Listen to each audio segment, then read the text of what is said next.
Buenas tardes, profesor. Somos SER 10.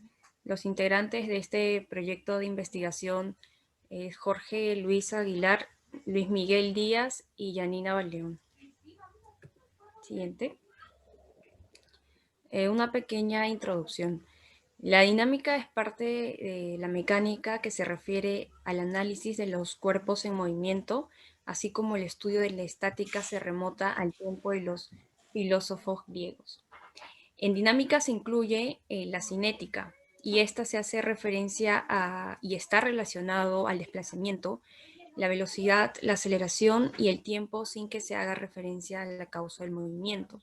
Esto también es el estudio de las relaciones que existen entre la fuerza entre las fuerzas que actúan sobre un cuerpo y también su masa y el movimiento de este mismo. Siguiente. Algunos de los objetivos de este trabajo de investigación es conocer los mecanismos físicos e identificar sus componentes y movimientos desarrollados para que el estudiante, valga la redundancia, desarrolle habilidades en realizar diagramas cinemáticos. Otra es aplicar los conceptos y conocimientos adquiridos durante el curso. Y finalmente, realizar los cálculos correspondientes del mecanismo. El propósito sería que el grupo, es decir, nosotros realicemos un sistema funcional y operativo donde se pueda observar las aplicaciones de los temas aprendidos en el curso y también realizar los cálculos necesarios donde se debe analizar y darle una mejora de funcionamiento al mecanismo. Siguiente. Los alcances y limitaciones que de repente hemos presentado como grupo, ha sido una de las limitaciones los errores de los cálculos, porque bueno, uno tiene una manera de pensar, otro hacer un cálculo más rápido, más lento, y la intención del mecanismo fue comprobar lo aprendido en clase a través de los cálculos de las velocidades angulares, la aceleración angular, la velocidad tangencial. Ya anterior al curso, o sea, hay leyes que limitan tanto la estática como la dinámica. En este caso, nos vamos a basar de la ley de Grasham, una en la cual nos dice que 4 barras que se encuentran en un sistema, siempre una va a tener el movimiento rotacional completo. Y eso lo vamos a demostrar a través de los cálculos y a través de una animación que se ha hecho de nuestro mecanismo, que sí se cumple, que sí se cumple. Por ejemplo, nosotros lo vamos a analizar el mecanismo en el punto A, donde en el punto A le vamos a poner un ángulo cero. El primer ángulo que vamos a estudiar es el ángulo cero, y posterior a este vamos a hacer otro cálculo parecido al ángulo cero, pero ya con un ángulo ya rotado, con un ángulo de 37. ¿Para qué? Para ver si verdaderamente cumple la función del mecanismo. Por ejemplo, aparentemente mirándole el gráfico del mecanismo, parecería que la barra CE, un movimiento a girar, puede ser una hipótesis que puede chocar en la base del mecanismo, cosa que lo vamos a demostrar que no es así, que dándole vida al mecanismo se va, se va a comprobar lo contrario. Es una cosa muy sencilla que nosotros, como futuros ingenieros civiles, por ejemplo, si vamos a estar en el rubro de la construcción, vamos a estar, hay mucha gente que se va a dedicar a lo que es carreteras, y en carreteras este mecanismo lo vamos a ver cuando queramos aperturar una trocha carrozable. El brazo hidráulico de la retroexcavadora o de la zanjadora tiene este mecanismo. ¿Por qué? Porque el movimiento que va a hacer AB es tirar la barra a un lado, y si nosotros en el punto E ponemos ¿cómo le digamos? Un sistema que encapsule o capture tierra, roca, lo que sea, arena o Como una cualquier pala. otro material, no va a funcionar. Ahora, siguiente. Ahora yo, ahora lo vamos a hacer un pequeño detallito acá nomás de Los mecanismos, la teoría nos dice que los mecanismos de barras enlazadas se caracterizan por sus elementos rígidos articulan entre sí para conformar una cadena cinemática. Es lo que les estaba diciendo, porque si tú ves el brazo hidráulico de una retroexcavadora, son dos puntos fijos, como podría ser la barra C o CD o CA o CB, perdón, que al momento de darlo una rotación en el punto A, es lo que nos está dando el concepto.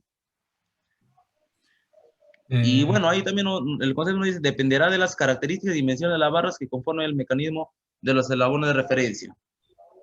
Y bueno, para el cálculo hemos tomado la referencia del problema que nos presentaron, hicimos el cálculo respectivo y más adelante vamos a demostrar con un video que sí funciona nuestro mecanismo, que sí no tenemos complicaciones de que las varas van a chocar o de repente va a chocar en el suelo, nada por el estilo. Y bueno, se viene un pequeño detalle. Siguiente, compañero. Bueno, para poder explicarlo esto, procedemos a hacer los cálculos de lo que es mediante dinámica, ¿no? El ejercicio, el problema propuesto fue este problema. Entonces, para poder encontrar los ángulos o las distancias que tienen, procedemos a hacer en 3 barras. Empezamos con barra 1, dándole como dijo mi compañero en un inicio, de velocidad angular de 4 rads por segundo y una distancia de la barra AB de 10 centímetros con un ángulo 0 y una velocidad angular 0. Entonces, en la barra 1 hicimos uno por de teoría que se llama rotación pura. Entonces, mediante los cálculos se llegó a determinar que la velocidad angular 1 es menos 4K y el radio vector es 10i. Entonces, hallamos las velocidades y aceleraciones en ese punto, determinamos cada uno de ellos. Como se ve acá, la aceleración en B es menos 16, menos 160i, velocidad del centro de masa y aceleración en centro de masa también, ¿no? Sucesivamente, nos pasamos a la barra 3 para poder calcularlo, sus velocidades y también su centro de masas. Mediante los cálculos empezamos a calcular, empezamos a encontrar ecuaciones, sucesivamente. Encontramos en un punto A y realizamos que encontramos un centro de masa, ¿no? Que es centro de masa 3 y centro de masa 2, del punto 2 y del punto 3. O sea, barra 2, barra 2, barra 3. Y sucesivamente encontramos la aceleración de C, que están todas en ecuaciones. Pasamos a la barra 2. Mediante los cálculos que se realizaron, encontramos que la distancia EB mide total de 48,4. Pero en ciertas instancias esto podría tener una mínima variación cuando más adelante lo vamos a ver en el video cuando esta barra empieza a girar, ya que los ángulos de arriba del AB va a tener cambian, ¿no? Y calculando se procede a encontrar los puntos de masa, centro de masa. Y siguiente, tomamos siguiente ángulo que tomamos nosotros con el grupo fue un ángulo inicial de 37 grados, con una velocidad angular de AB que es 4 rads por segundos. Y entonces, mediante esos cálculos, llegamos a determinar que la barra BC mide 19,2 centímetros, la CE 29,2, CD 20 centímetros, la AD 23 centímetros y la DF que es 28,7 centímetros. Entonces, la velocidad... Ahí en la distancia DF, se va a presentar un ligero cambio, digamos, porque o sea, en el problema planteado, que nos presentó el profesor del mecanismo, textual, debería valer 28,7. Pero si nosotros lo ponemos ya al movimiento, poniéndolo tanto al ángulo 0 o como al ángulo 37, esa medida ya es variable. Esa medida de F, creo que en el problema es referencial para cumplir las medidas para el sistema. Porque si nosotros lo medimos, esa distancia de F ya con el ángulo 37, ya no es 28,7. Va a ser un valor menor porque la barra ya no va a estar así, sino va a estar inclinada ya en el ángulo 37, o sea, va a ser más corta esa distancia. Continúa, compañero. Claro, correcto. Como dijo mi compañero, está cierto, porque este ángulo acá, vemos, ¿no? Como dice, este de barra va a tener una cierta distancia cuando se mueve esto. Está en lo cierto, más adelante vamos a ver en el video cuando posamos nuestra maqueta virtual que hemos realizado. Entonces, siguiente, calculamos la velocidad en B respecto al punto A, luego la aceleración B respecto a B y sucesivamente todas las velocidades en cada punto.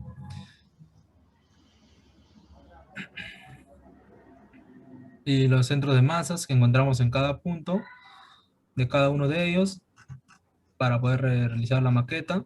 Entonces, mi compañero les va a explicar acerca de la maqueta virtual, cómo se realizó, ¿no? Jorge.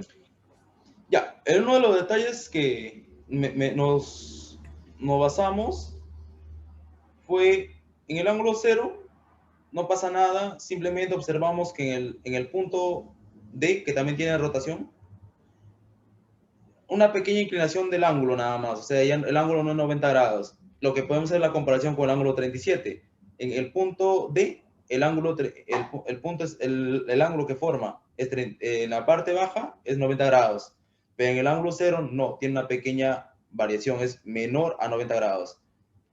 Y bueno, a continuación vamos a compartir el video del mecanismo que se realizó en SolidWorks.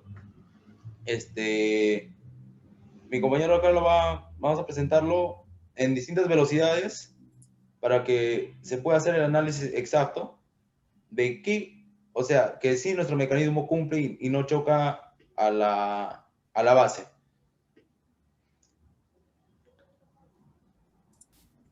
Ya. Entonces mi compañero va a compartir su pantalla para poder explicarnos acerca del mecanismo, ¿no?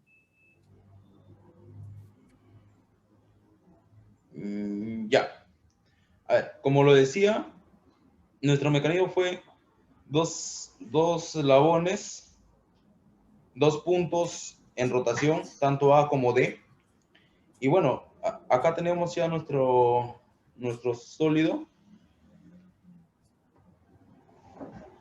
Y lo tenemos, a ver, vamos a ponerlo desde un inicio. Ahí está.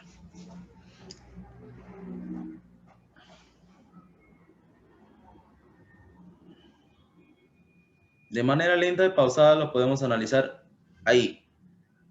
Ahí es cuando el ángulo es, digamos, en grados sexagesimales, podríamos decir, cuando está ya mayor a 270 grados, una inclinación, ángulo que en materia de estudio no ha sido considerado porque nosotros hemos tomado el ángulo de 37 y el ángulo 0.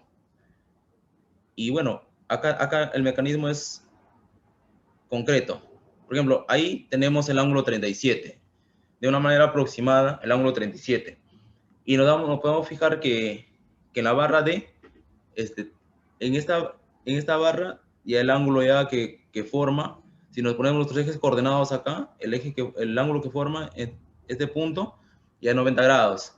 Y el ángulo que, si movemos también nuestro eje coordenado al punto A, que es este de acá, también ya forma el ángulo en estudio que es de 37, lo cual se ha corroborado con las aceleraciones, todos los cálculos que se ha realizado para poder comprobar que nuestro mecanismo sí funciona. Y bueno, lo podemos seguir analizando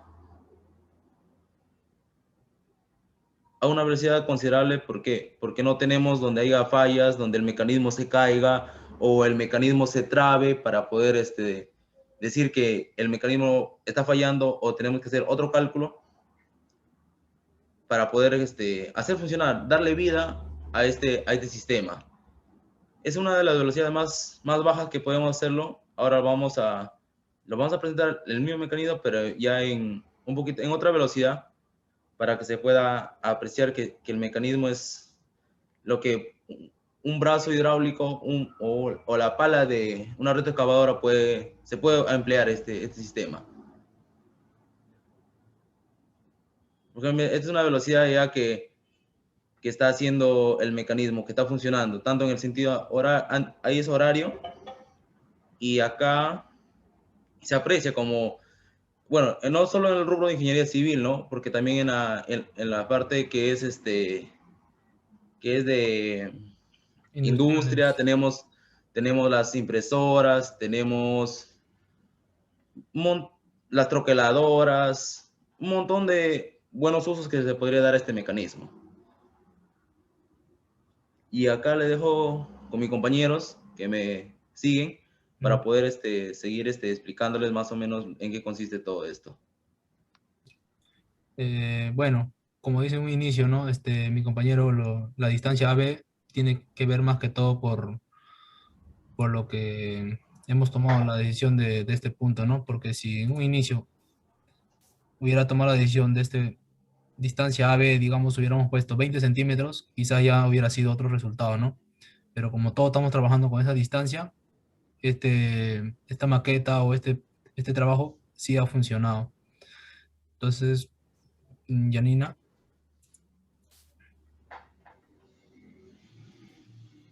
Sí, bien, lo que mis compañeros mencionaron fueron los cálculos, ¿no? El detalle de los cálculos sobre las velocidades en cada punto, las aceleraciones también en cada punto y el centro de masa siguiente, que aquí siguiente para mostrarles el DCL del centro de masa de cada punto. Aquí se observa ¿no? Los diagramas de los centros de masas que realizamos con la ayuda del AutoCAD para cada punto. Siguiente. Bien, como conclusión sobre el trabajo de investigación que realizamos, podemos decir que las medidas que tomamos fueron correspondientes y realistas para poder proyectar en programas y a la vez que sean más, ¿no? Como mostramos en el video, sí fueron correspondientes los ángulos que se tomó para que salga correcto el mecanismo. Otra sería analizar el movimiento de las velocidades y aceleraciones, como explicó mi compañero, y saber los conocimientos de sus dimensiones, de sus ángulos, de sus velocidades que se puede proporcionar el motor, perdón. Eso sería todo, profesor. Gracias.